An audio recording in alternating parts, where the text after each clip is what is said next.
Hello, everybody, and welcome to the James Murua Literary Podcast. I'm your host, James Murua, and this is a series of discussions brought to you in partnership with Frankfurter Buchmesse with funding from the German federal government. I am really excited today because I've got some very interesting guests. What I'm going to do is I'm going to ask the guests to introduce themselves and what they do, which is what I like doing, just so we get to hear their voices. I'll start with the guy who's closest to me here, and that's Philipp Carbokupsell. Tell us a little bit about yourself. Hi there. Hi, yes, I'm Philipp. I'm a spoken word performer based in Berlin, Germany. Well, I'm a spoken word performer, dramaturg in theater, and I edited and published a few anthologies of poetry and other books. Yes, and I work. I'm a project manager at Each One Teach One, which is among other things, an Afro-diasporic library in Berlin. And we are based on donations when it comes to the books that we have. Currently, we have like 7,000 books of African diasporic authors, which is pretty unique in Germany, if you could imagine. So yeah, I'm here, I guess, to talk about what it's like to publish books as an African or African diasporic person in Europe and Germany in particular. And yeah, thanks for inviting me. Well, thank you, Philipp. Ondjaki, tell us who you are.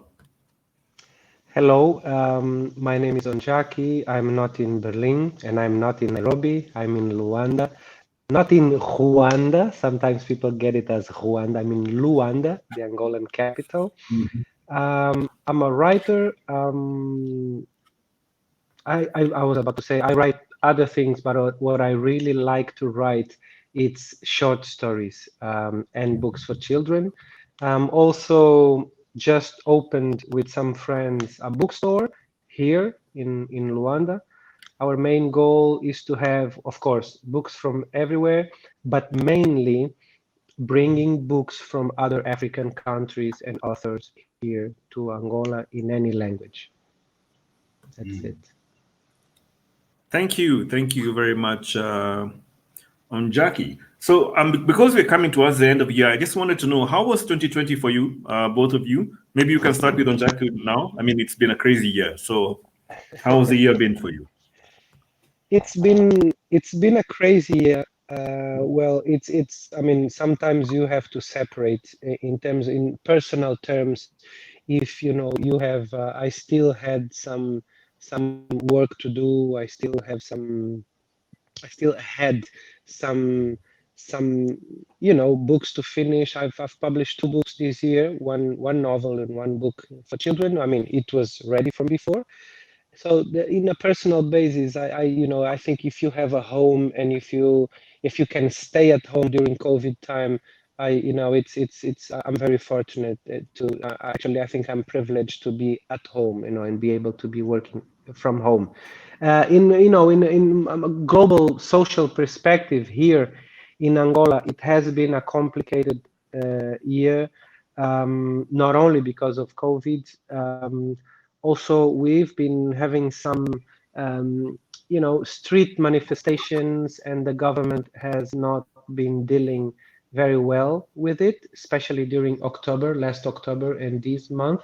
So I'm kind of worried because, in a way, COVID and the limitations for circulation, the police behavior, it's very easy to make an excuse and, give more power than necessary to the police. I'm not against the rules or the law, and we have special laws now.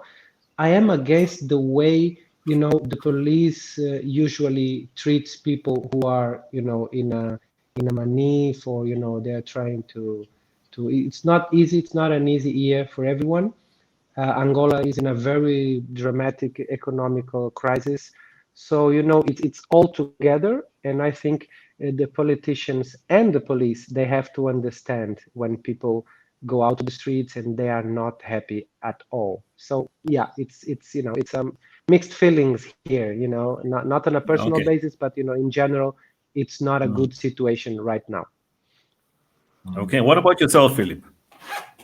Yeah, it seems police brutality is among the other big thing, sort of like the theme of 2020. Yeah, I mean, even the summer months were intense here with different demonstrations, different grassroots initiatives that really focused on the Black Lives Matter movement, which is sure everything became really, really dramatic to a point, but at the same time, it has shown some light on the topic itself, and a lot of institutions really, in a way, profited from it, but also in a positive way. That sort of like the George Floyd situation brought light to the problem, and for different, let's say, NGOs or even privateers who had money to give to a good cause, it finally arrived with the right NGOs. So that's a nice thing. But other than that, the COVID situation messed up this year completely. This was supposed to be my sabbatical. Really, this is my sabbatical. I'm enjoying life right now. I was supposed to be writing poetry in Namibia. That was my idea. I wanted to sit somewhere between Windhoek and then Walvis Bay, writing poetry on whatnot. It did not go that way. Oh, man. But it's fine. It's fine. I like, seriously, it was a very special experience, which I had not had before. The entire lockdown situation became comical to a point. I have all sorts of workout material here drilled into the wall, and I have kettlebells here, so I don't have to go to the gym. I can do that here. I in a way, it was enjoyable to a point. Say hi to this is my daughter Naima. Hi, Naima. Hi. We have a visit. Yes. How are you? So, as we worry about it, I think Boss Baby has been abandoned. Yeah. Ondjaki, maybe we can come to you now. Right? I mentioned to you earlier that I would like to know a bit about the part of the world of Africa we call Lusophone Africa, which is the Portuguese-speaking part of Africa. And I would like to know a little bit about it because I don't know much about it.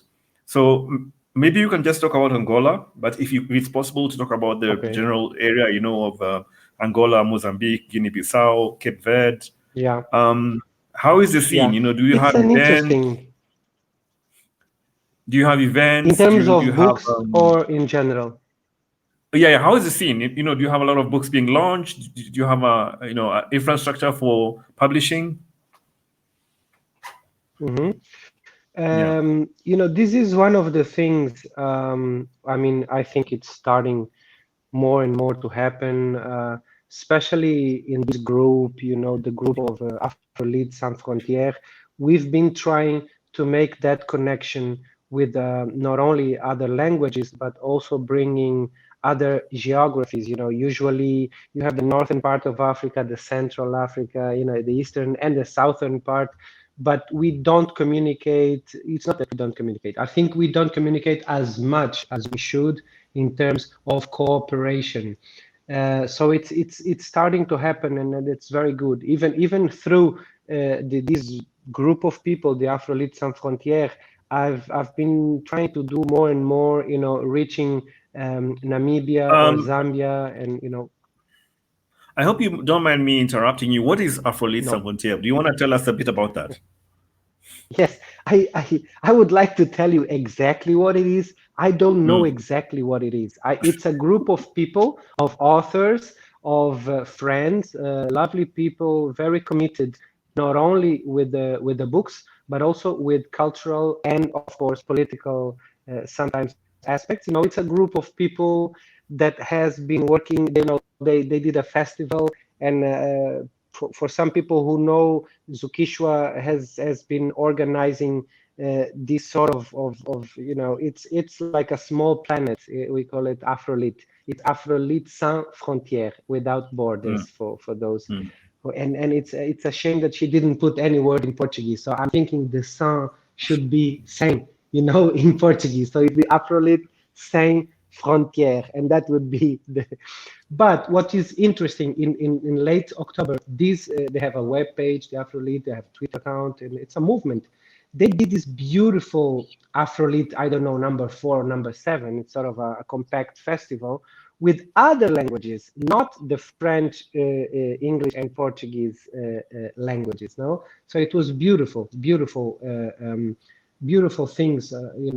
Like Philipp said, many things are happening because of this. Because of COVID. Specifically, that you asked about the Portuguese language. We are 5 countries in the continent that actually still have Portuguese as an official language. And those are in the southern part, Angola and Mozambique. Then you go up a little bit, you have São Tomé e Príncipe, St. Thomas and Prince. It's a country made of 2 islands, São Tomé and Príncipe. Then you have Guinea-Bissau, the other Guineas. This is Guinea-Bissau. And then you have Cabo Verde or Cape Verde, which is the islands that, stay up there close, almost north, close to Senegal. It's very interesting. And in a way, out of this colonial history, what we got is that, I communicate, and we Angolans communicate more to people from Mozambique or Cape Verde, although they are not, here, than we do with the Congos or with Namibia. So it's very strong, this bond created by the language.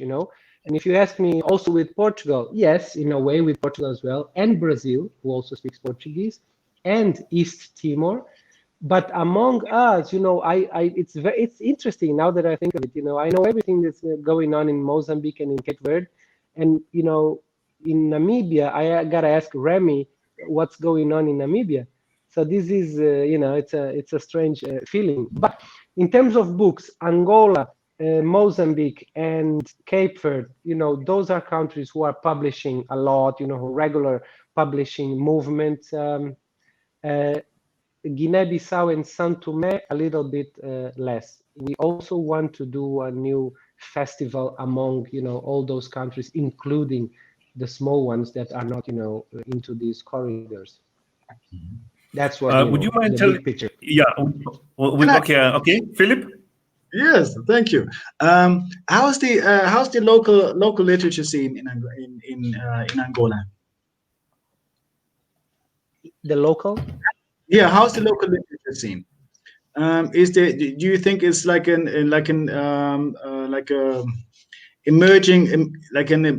strong emerging scene, or is it more like a sort of like dwindling along movement? Okay.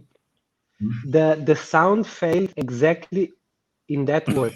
I got it, everything, but I don't know what were we talking about. Sorry. The literature scene in general, because you said Portuguese is such a strong combining element, as language as a strong combining element. Do you feel it's being fueled by the other Portuguese-speaking countries? And is it a strong scene as in general? I'm just truly interested. Yeah. It's basically everything happens in terms of literature. Everything happens in Portuguese, although Angola has other 13 languages and I don't know how many dialects. So basically, and it's something that we talk about a lot. Why do people only or mainly write in Portuguese? It's because I think most of the people will only read you if you write and publish in Portuguese. So you gotta do both. Of course, you won't have people reading in Kimbundo or in Umbundo or Chokwe if you don't publish in those languages. But if it's hard to publish in Portuguese, can you imagine how hard it would be to put out a book in one of the other national languages? Portuguese is considered to be one of the national languages. But because you mentioned the scene as in Angola specifically, something that has been growing a lot in the past, I would say 10 years now. It's the slam poetry, and a strong movement of very young people doing spoken word and slam poetry, and a female movement inside that movement, the female movement of slammers, and it's amazing. They're very good, both here and in Mozambique. They do these contests, international contests, but within the Portuguese language, and they go to Brazil or they do it from here. That's growing a lot, and the music as well. Literature, it kind of depends a lot. So good. Thank you, Ondjaki. Maybe now we can chat with you, Philipp. You talked about the Black Lives Matter movement has really brought a focus on the Black community in Germany, and I'll tell you, when I was doing my research, I don't really know many Afro-German or Black German writers. Would you like to tell us a bit about the Afro-German scene as it is right now? Yeah, sure. I mean, in this case, we're talking the Afro-German literature scene. Yes. And the reason you don't know so many writers is because there are not so many writers. But I have to admit, there are also structural reasons for that. I mean, there are reasons really sort of like hindering you of surpassing a certain threshold, I would say. One writer you may know is, or probably more as a Nigerian British writer by now, is Olumide Poboola. Yes, I know her. Exactly, yeah. She grew up in Berlin. And I remember from times when we shared the stage together. But she chose a very specific way to sort of like surpass that threshold, which was to A, write in English, and B, live in England, which makes it different. And it kind of opens you up to the international market. For other writers here who are publishing in German and in a German context, it's a bit more complicated. I mean, first of all, it is publishing here as an African diasporic person is a strategic endeavor. So you have to think about what is it that you're writing about? How are you going about this? Is being African or Black, or however you define it, is that part of your identity? And do you want that to be part of the do you want this identity to be shown in the book? Do you want other people of color and African diasporic people to be able to identify with that? And you would think that, okay, that sounds very political, but if you think about it, it already starts with your protagonist. I mean, sure, as James Murua, you could write a novel about, let's say, Ian, the young, freckled, red-haired guy from Chichester, in somewhere in England. But you probably won't, because you want kind of like your people to identify with your protagonist. So if you choose that as a person of African descent in Germany, that is already a strategic decision. And that already means you are facing certain problems. You're facing the problem that the publishing world may not think there's an audience for that. Mind you, you are publishing in German. That means they see German readers as the audience for that. And then we are talking about the entire idea of like, how do you perceive a nation? Do you perceive a nation as multicultural and mixed, or do you perceive a nation as predominantly white, blonde, and Christian? And here it is, currently there's a change, but you will still find a lot of publishing houses that say, you know what, that's a nice story that you have, but we don't have an audience for that. Because our audience that's the thing, they don't think of an audience as possibly being of color, as possibly being black and of color and whatnot. German publishing houses, most of the times, and over the last 20, 30 years, have always thought of themselves as like publishing to a white audience, the white German-speaking audience, of course. So if you choose your protagonist to be a black girl, black boy running around somewhere here in Berlin, that is already a strategic choice, might make things more difficult. Now, it has changed. It has changed in the last couple of years, predominantly through Sharon Dodua-Otu. She won the prestigious Bachmann Prize, which is pretty much like the literature prize itself. There is no other. No, she's a Ghanaian British lady, migrated to Berlin roughly 15 years ago. She's writing in English and German. Her German is perfect. And yeah, she won this Bachmann Prize. And ever since then, they kind of opened up to the possibility that that a dark-skinned African lady could be, number one, first of all, writing this, and that there could be an audience who wants to read this perspective. And this is quite difficult. I mean, sure, you have other Afro-German writers who, just for the sake of making it a job, making it a living, choose to make their protagonists in the entire story, let them play in a completely mainstream white surrounding. That includes your protagonist, everything, and it does sell. I'm okay. I have to tell you, like, I had a guest last week who actually painted a pretty rosy picture of the German publishing scene. And talking about the opportunities for writers, they can get, if the book comes out, they can get opportunities to, show the book, the opportunities if you want to translate. Are you saying that the opportunities are not there for English German? Or no, I'm not saying that. I'm saying you need to be very strategic about how you want to. If you want these opportunities, then you have to make sure that you don't that you stay mainstream enough for that.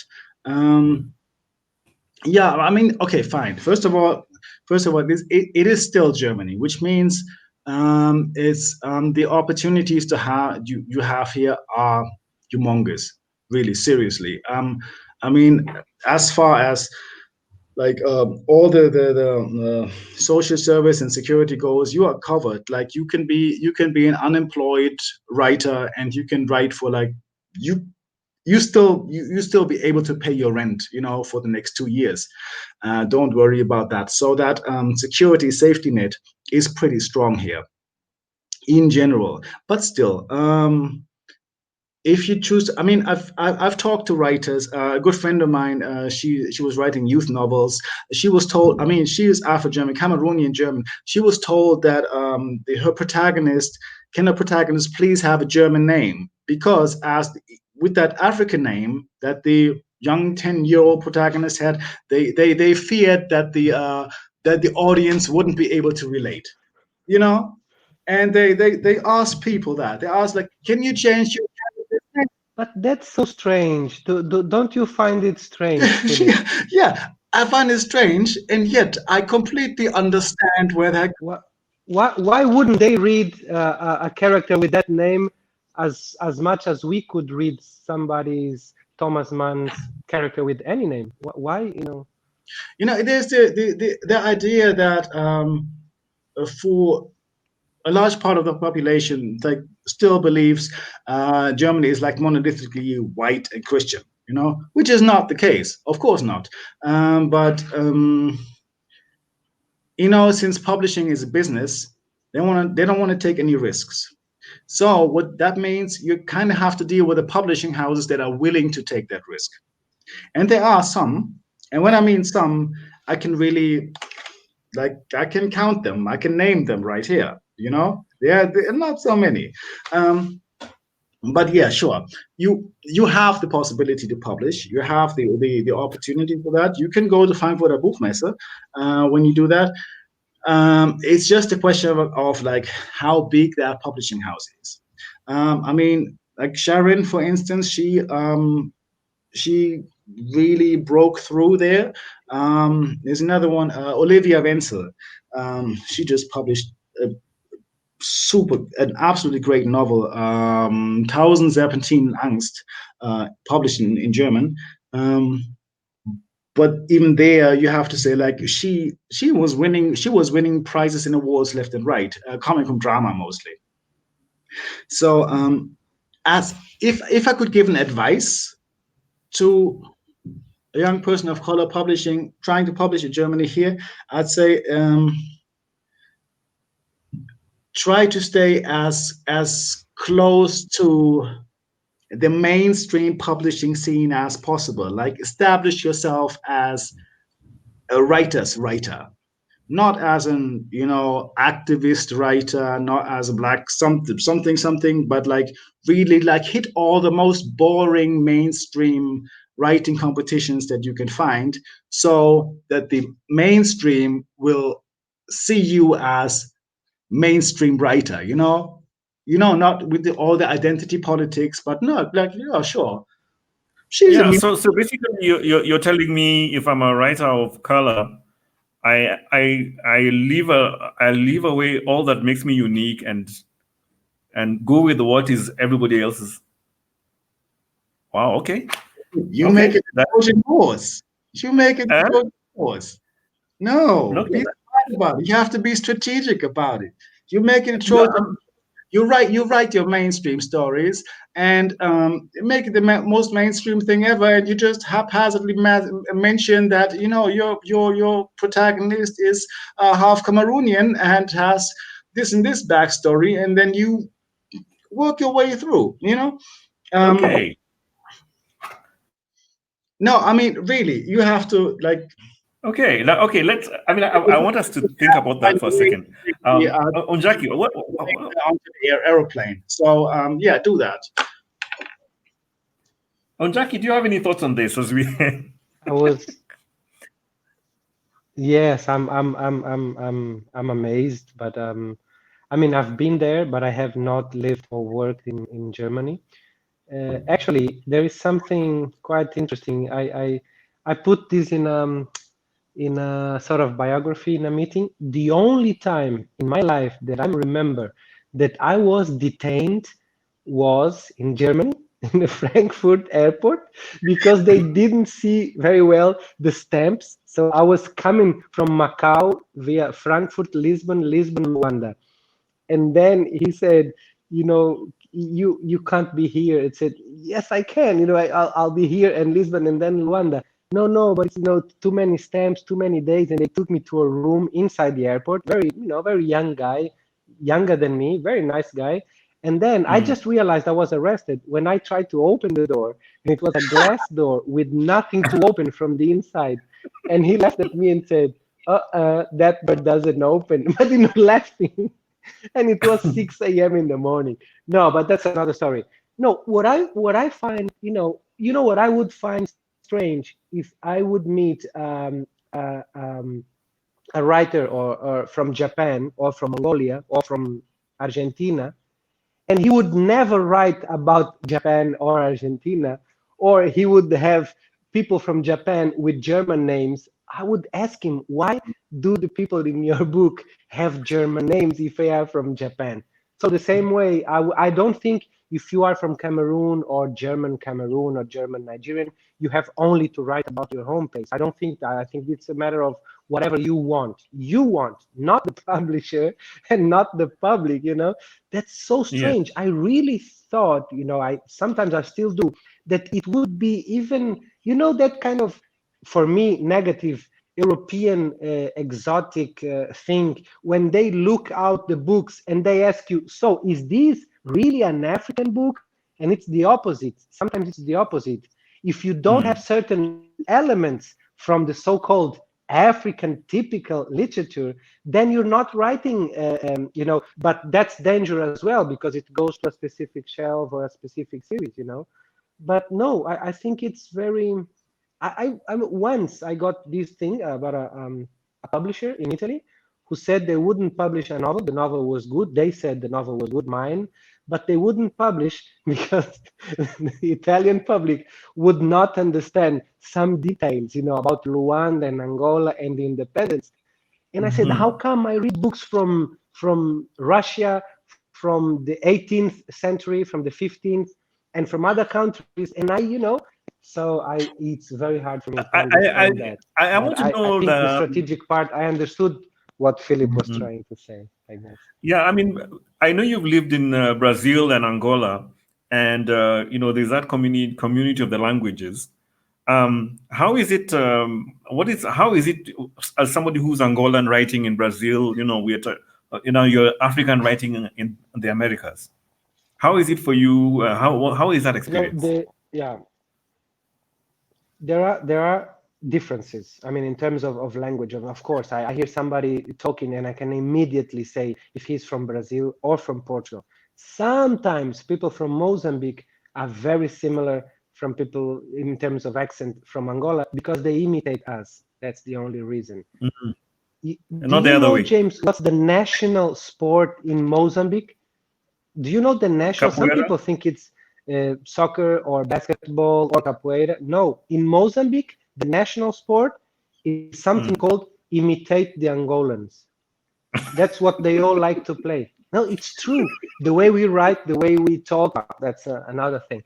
So when I was in Brazil, yeah, sometimes they tried, even publishers, they asked me to change one or two things. And this is me. I said no, and I told them, sorry, I'm going to say no because I didn't change my Portuguese language when I published in Portugal. So I won't change here in Brazil, and I probably won't change anywhere.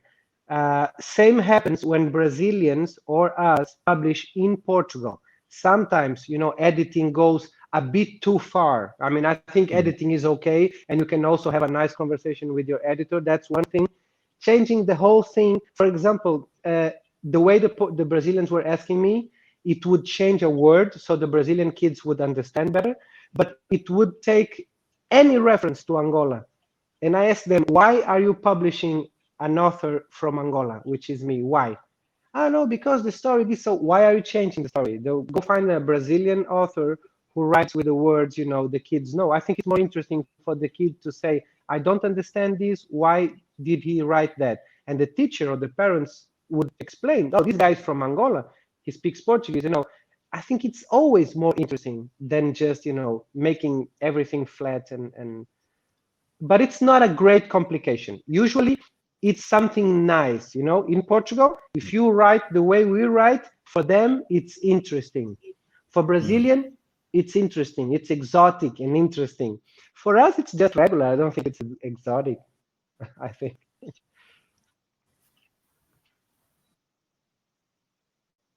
That's it. Yeah, but I can understand that. I mean, there's always like this sort of like exotic element, which is like the precious one in it, you know. But I mean, it's a simple one when it comes to I guess dialect and language. And I think that one is still that one is still completely fine. I mean, here, for instance, the exotic element. Okay, let's say like books that they would easily publish from an African perspective in the German book market would be sort of like the tragic fate of the immigrant, you know, or of the, I don't know, adopted child of something. You know, I mean, stories that are worth being told, however, have been overly told in the past, and they created sort of like a box for it, sort of like the immigrant, the African immigrant, the Mediterranean, you know, traveler box, the Sure, the tragic child, the tragic. Of course, the tragic but now emancipated woman from the from Eastern Africa somewhere, who came here as a sort of like slave for you know the stories already, and they still sell, unfortunately. I mean,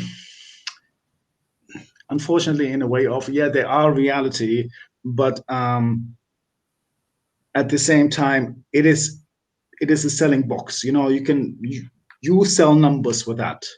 If somebody comes around and says like, no, I was born here, I had a regular life, I just have different stories to tell, or maybe I'm an Afrofuturist, so I want the most craziest Afro zombie story with the magical powers of like the second moon off coming into, and then mutating into something. And they go like, what the hell is this? We don't have an audience for that. So you can't have a Nedi or Carrefour for the German No, space. not yet. I mean, give it 5 years or maybe 10. And give it 5 years for Britain, give it 10 years for Germany. Ondjaki, you want to... something, James?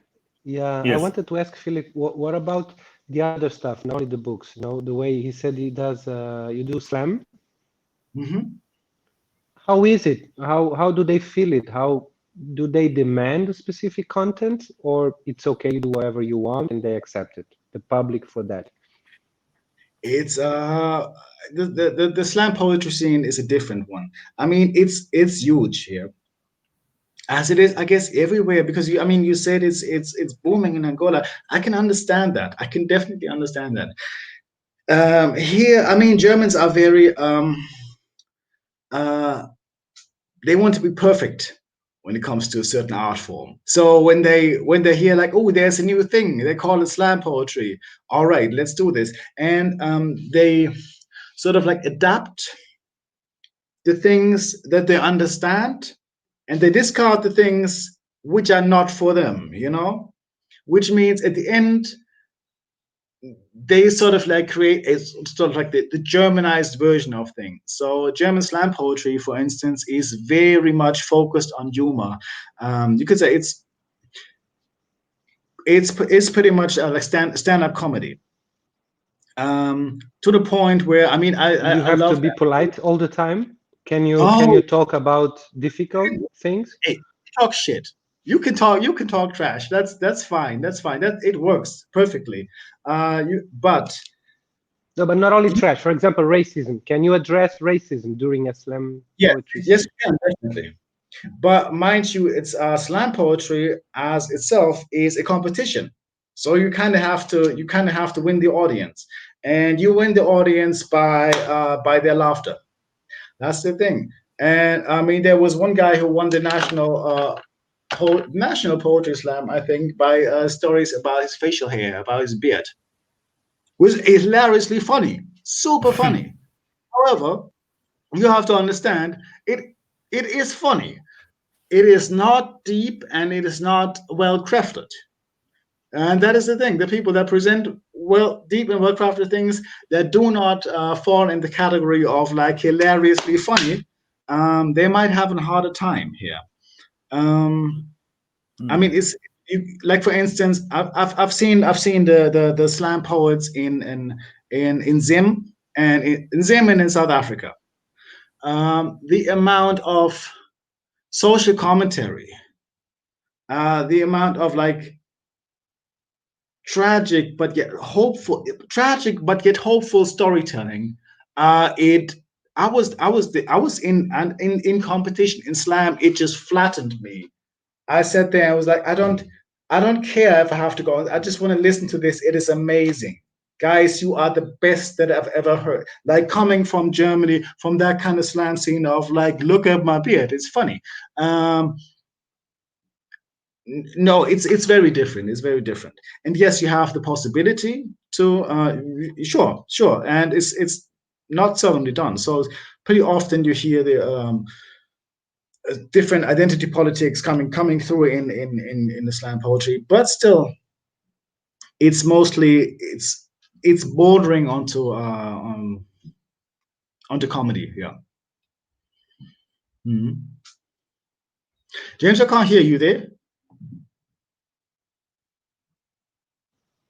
James, your mic is off, maybe.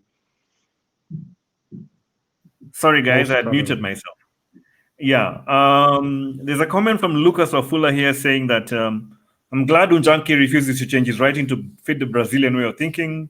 An editor or publisher like a midwife should not claim to be the parent. Thanks for the comment, Lucas. Yes. Listen, we've been talking about craft and how to get your stuff to be molded to what it needs to be to get to the site where it is published. Do you want to talk a bit about distribution? I mean, Ondjaki, I know you've set up a publishing house and a bookstore. Please tell us a bit about what you're doing, the work you're doing.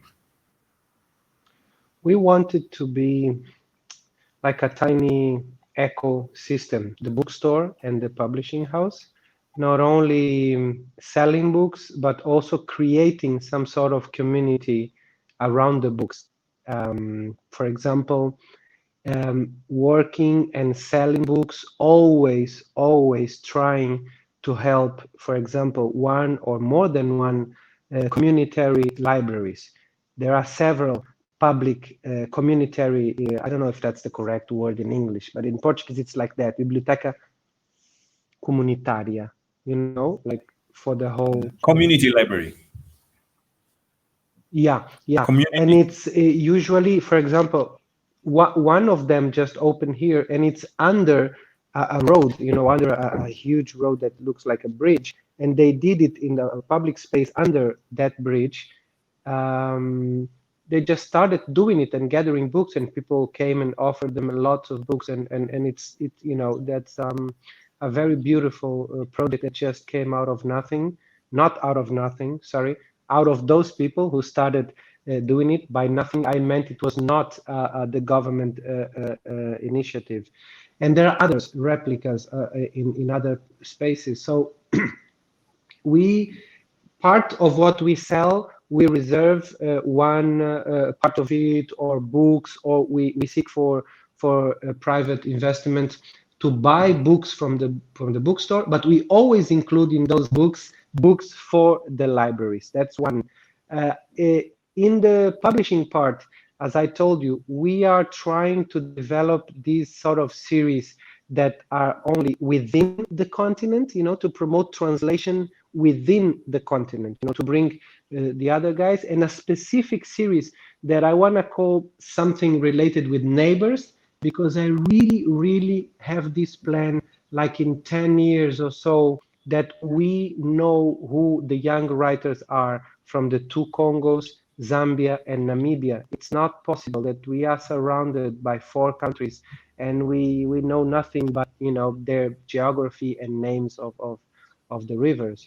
I don't think it's fair. I think I always I know young writers here who are starting, so I always think there is these young writers in Rwanda, in Nigeria, in Sudan. I always think the thing that I think is that I don't know them, but somebody does.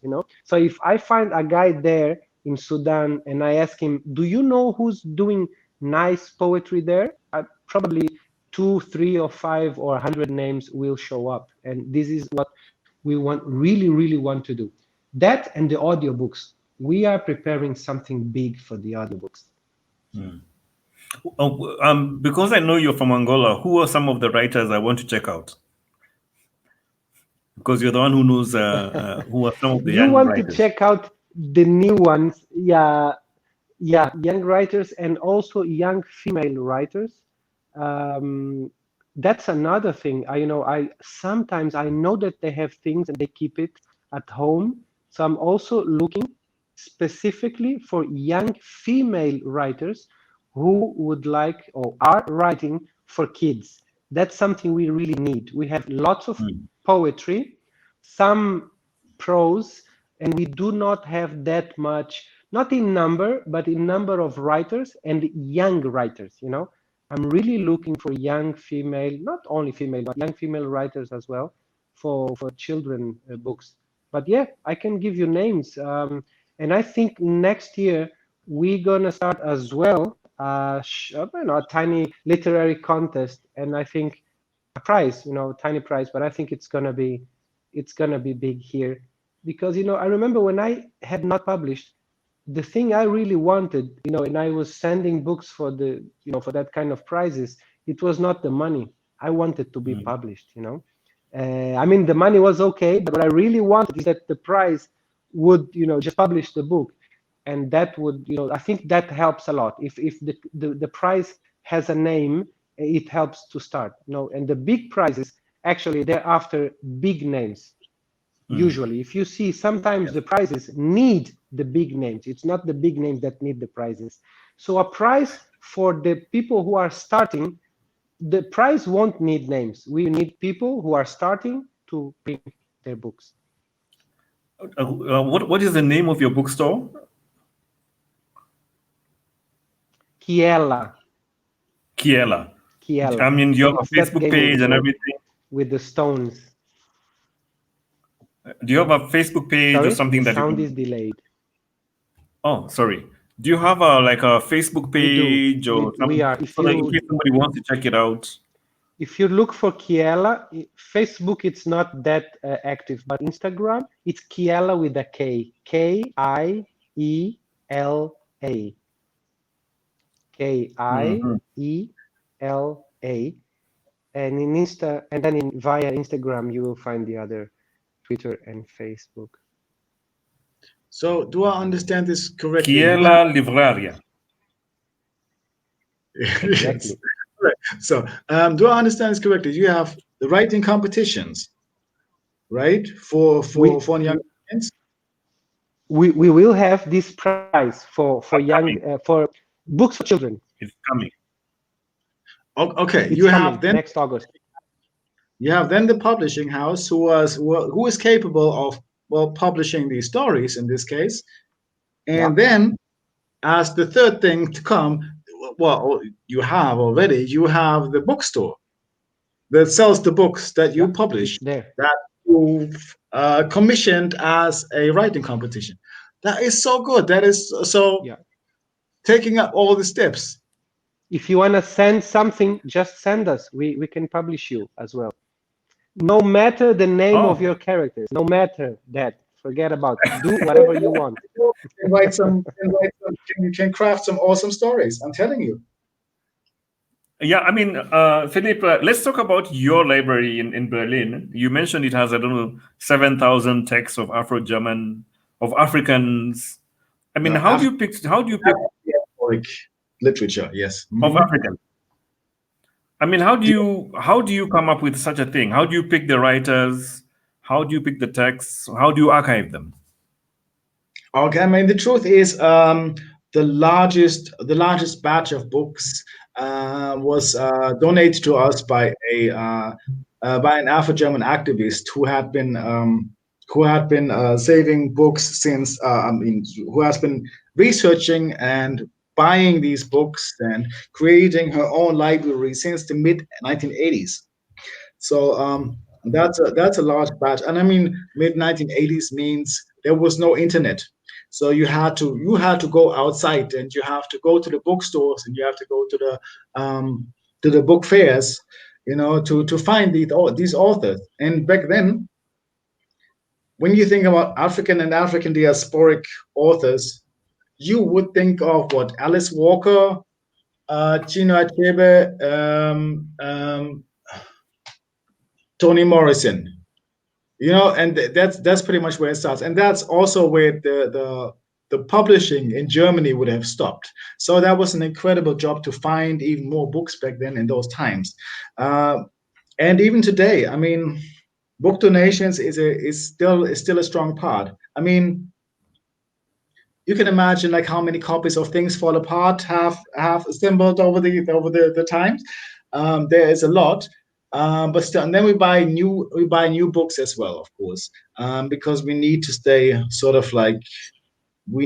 relevant, and especially the stuff that came out in the last I want to say 10 to 15 years, really in Kenya, and you do know it, everything that has to do with like the Kwani publications, this entire initiative, this entire movement behind it, South Africa as well, Southern Africa in general.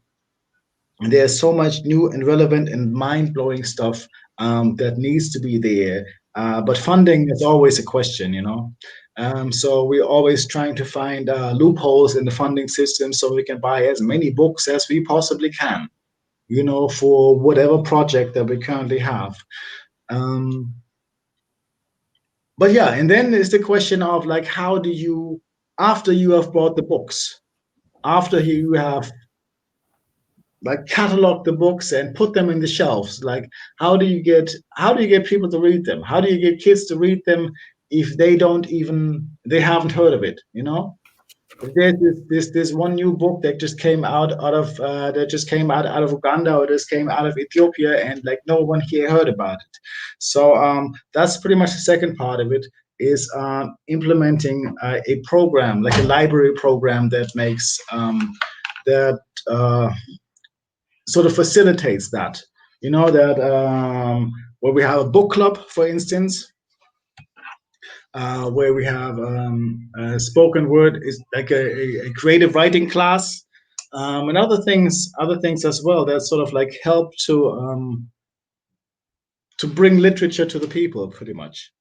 And mind you, it's not only this task of bringing literature to the people. We have only like also like a geographic distance, you know, between here and the continent. So there's a lot to overcome when it comes to this. Yeah. I know that each one have been doing a festival, Afrolution Festival. How has that been welcomed by the German public? Yeah, that has worked well for the last 2 years, and it was great. We had people from the United States. We had people from Canada, all over the African continent coming. You were there yourself. Yes. No, it was pretty amazing. I mean, you have to understand, we do this in a very tiny space. If you think about literature festivals, you know, it's still a pretty big venue for a library, but to put, let's say 100, 125 people into this space, I mean, you are cramped. You know, you are sitting on top of each other, and you have Nnedi Okorafor right in front of you. You know, a touching distance right in front of you. Do you just want to go like, ah? I think I've done that. I think I shouldn't have done that. No, that's fine. I hope no one did that to Nnedi Okorafor. It may not be. He's a good sport. No. Yeah, that was really fun. That was really fun, and it was it really came out of this mindset of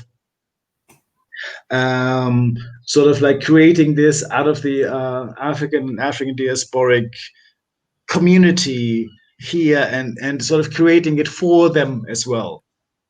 So I mean, from the standpoint of making it fair, like, yeah, no, it was a for us by us kind of concept. I really enjoyed that. Each one teach one. Fubu. Yeah. I mean, I'll just jump in here. There's somebody, Lucas is really commenting. He asks, you know, writers feel great when they see their books published. It's never about money. Brilliant publishing ideas here. How will you ensure original beauty is not lost in translation? It's a translation question. Ondjaki, you're the one who's doing the translation project.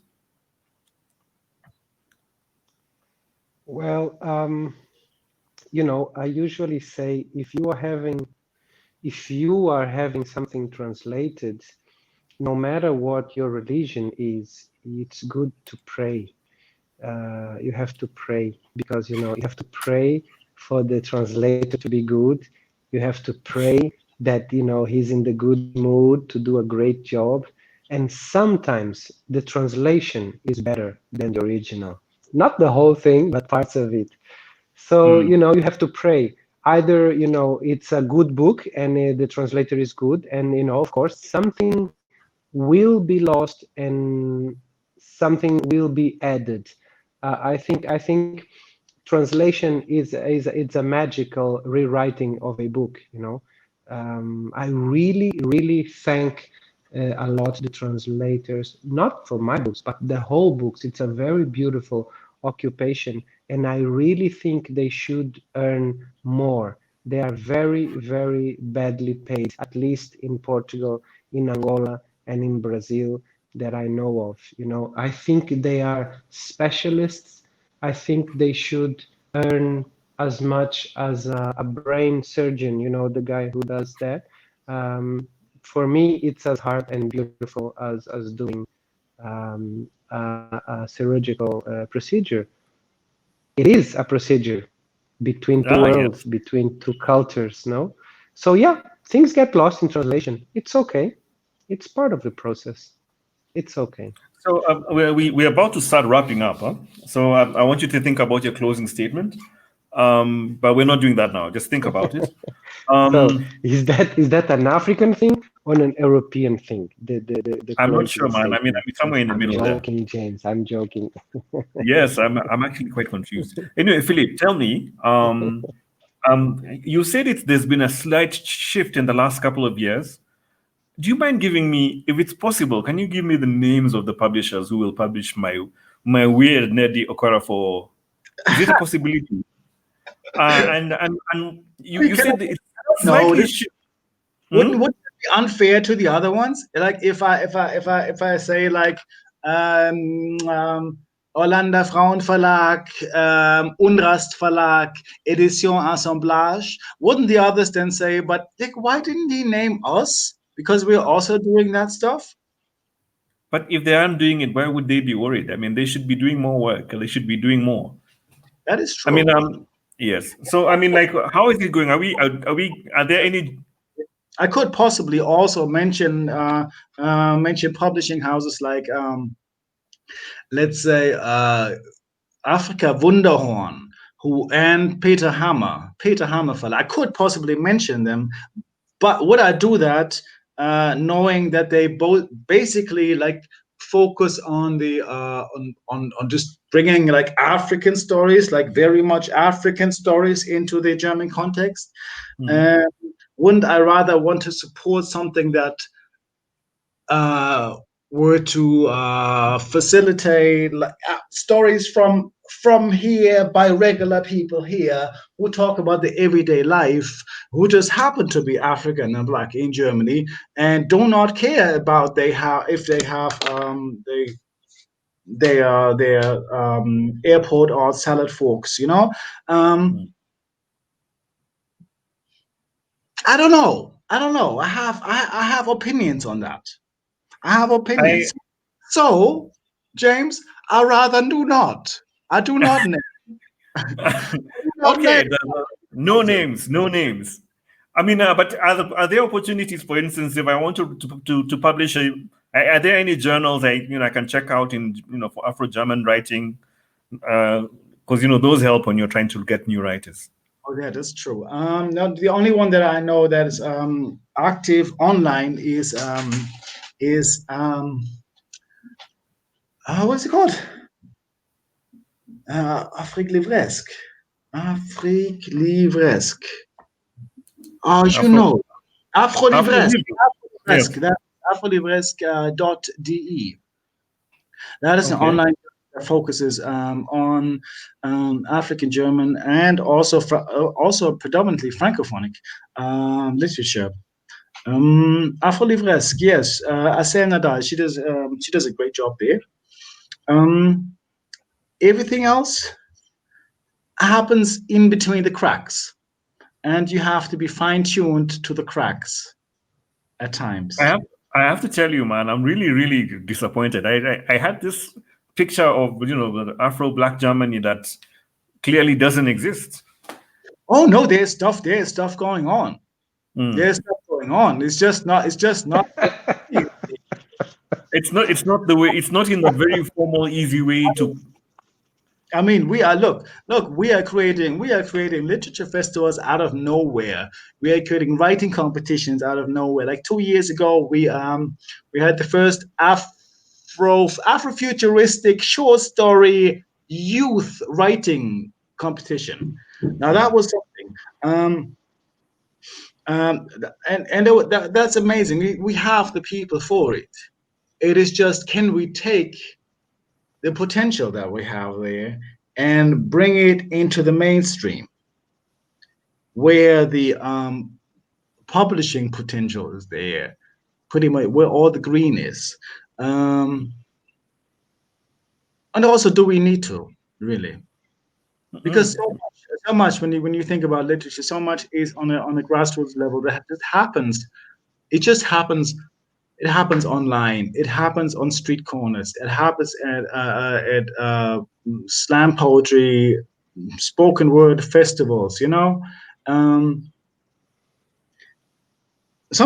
sometimes I'm wondering if it really needs like the the big publishing houses and the big book fairs for all of that. I don't know. So far, I see so much life. I see so much. It's bubbling up when I write to work, and when I go to the different shows. You see I it. wonder if it's needed. I'm not entirely certain. Yeah, of course, the money is there. The money is there, but that's not the reason why people start writing. And this is pretty general. Money has never been the reason why people start writing. No. Ondjaki, I think what we're gonna do now is we're just gonna have you. First of all, how is the future looking in the space you're in? In Angola, in Luanda, The future of the literature, the publishing space, and the future for your organization. Well, again, I have many ideas. I'm not quite worried yet about my organization. I am worried about the rest, It's now that I'm trying and doing and starting to print books in here, I get to see the price of the paper, the price of the way they tax the paper, and it's it's not the correct way to promote literature. If you also, I mean, if they tax the paper when I print the book, and the guy from the printer charges me that and that, when I sell the book, there is no other way. I have to put it, in a not very nice price. But I am outside of me. I'm very optimistic, not inside. So I always talk about the outside, not the inside. So it's gonna be, the next 5 years are going to be important. There are other things happening other than the books. We had 2 international movies, beautiful. One is documentary, another one is fiction. Fiction is called Independence. The other one is called Beyond My Steps. It's about dance. It's a documentary about dance, Angolan dance. And they have been getting prizes in international festivals. I mean, it's very common for other places, but it's not common for us to have a feature movie, fiction, Angolan, totally Angolan, winning prizes in Holland, in United States, in Austria. So it's I think that will make us, the other areas, music, books, and all, believe and work more towards that international direction. But again, I think there are many things to do internationally within the continent, and we keep forgetting that, or we keep being stopped of doing that. Let's see what happens. So, gentlemen, shall we wrap it up with your final comments? I'm interested, Philipp, in what are your final comments, and how was this experience that you've just gone through in the last 1 hour? How can we make it better? Is this sort of like a meta level conversation of like, what are we currently doing? You're here and I'm there, and like Ondjaki is here, and really? Yeah. I mean, I want to know, have a feeling. It's awesome. Like, seriously, I like that. How can we? I would say put a performance in there. Like put some music in there. Put a guy with a saxophone. Like put what's her name? Christine. Put a lady with a saxophone right there in the you're middle. in Nairobi. Like, give it like a 30-minute, like a 5-minute break after the first half an hour, and so we can all chill out and bring your daughter the toilet paper that she did. and Ondjaki, what do you think I should do to improve this? I no, I'll just read a 4 sentences poem by Manuel Rui, which is an Angolan poet, and you just get some Portuguese, and that's it. But if Philip wants to do something, I can do the beat, and he, if he wants to do something. I don't work so well on other people's beats, Maybe but I he can doesn't need the beat. Let's do this. Okay, you start then. I'll start with the poem, and then I'll just do something, and you go on. Okay? All right. Okay, but I will read it ready. in this case because I'm not a freestyling champion here. You can do whatever you want according to James. I know we can. Repara, meu amor, desta manhã, que foi o nosso amor por este dia que nos descobriu amando os nossos corpos como esta manhã. I wouldn't be able to translate it. It's a beautiful tiny poem about love, but it's very hard to translate. You can Philipp, goodbye, and you can start with your poem, and I'll just I don't play the sax, but I'll do something here. Philipp, you want to try? Give it a try. This poem is from the future, but since you've been good, you get it early. This poem will not tell you about great investments or affordable fusion energy. This poem got sent back in time to kill Hitler. This poem tells nothing about racism because in the future, poets of color write about their loved ones' earlobes, dealing with life, death, health, and healing. And grandkids who rap about love. In the future, we rap about love over beats, making laptops against walls, rhythmically and singing the tapping of words. In the future, we just love to know. This poem is known by all future activists. They recited in ciphers on roofs. They built from knowledge and experience with a sad clown smile. It goes, face. Robots poke down the boulevards of Koepsell. You will love it. Thank you.